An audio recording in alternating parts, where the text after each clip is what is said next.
Mesdames, Messieurs, c'est un nouveau round d'actualité sur le Volcan News et votre fidélité nous honore et bienvenue à suivre cette édition.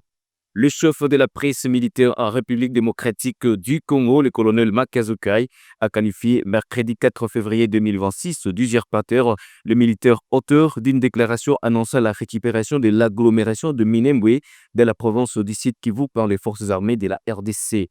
Cette mise au point est intervenue à la suite d'un commentaire d'un journaliste réalisant un message publié sur les comptes d'un média public.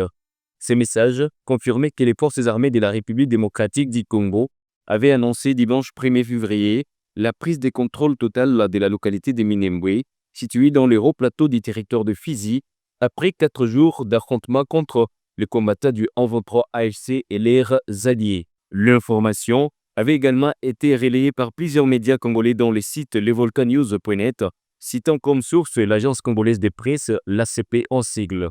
Dans sa réaction, le colonel Makazukai a tenu à préciser que la déclaration attribuée à un militaire annonçant la récupération de Minembwe n'émanait pas d'une source autorisée de l'armée. Il a ainsi dénoncé une usurpation des fonctions et a rappelé que la communication officielle des opérations militaires est strictement encadrée.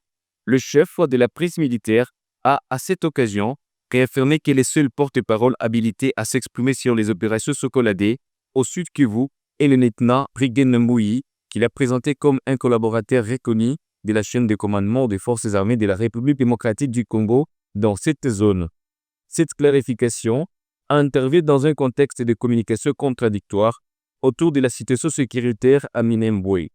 Peu avant la diffusion du message annonçant la reprise de la localité, le lieutenant Brigden Mbouyi avait, pour sa part, indiqué que Minembwe restait sous le contrôle des combattants, tout en précisant que les FARDC poursuivaient leurs opérations pour reprendre cette cité stratégique.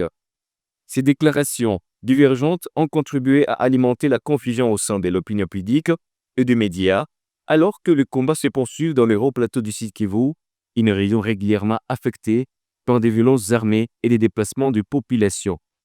Les autorités militaires insistent sur la nécessité pour les journalistes et les citoyens de se référer exclusivement aux canaux officiels pour toute information relative aux opérations en cours, afin d'éviter la propagation de fausses nouvelles ou d'informations non vérifiées susceptibles d'avoir un impact sur la sécurité et le moral des troupes. À ce stade, aucune communication officielle détaillée n'a été faite sur l'évolution exacte de la situation militaire à Minembwe, ni sur un éventuel calendrier de stabilisation de la zone. L'armée assure toutefois que les opérations se poursuivent en vue de restaurer le contrôle de l'État sur cette partie du territoire national.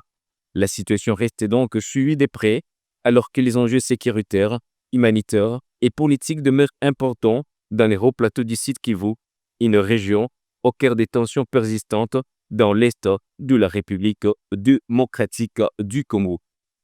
Madame, Messieurs, ce sera tout pour ce flash d'information. Merci à vous de nous avoir suivis du début à la fin. On se fixe des rendez-vous très prochainement. Au revoir.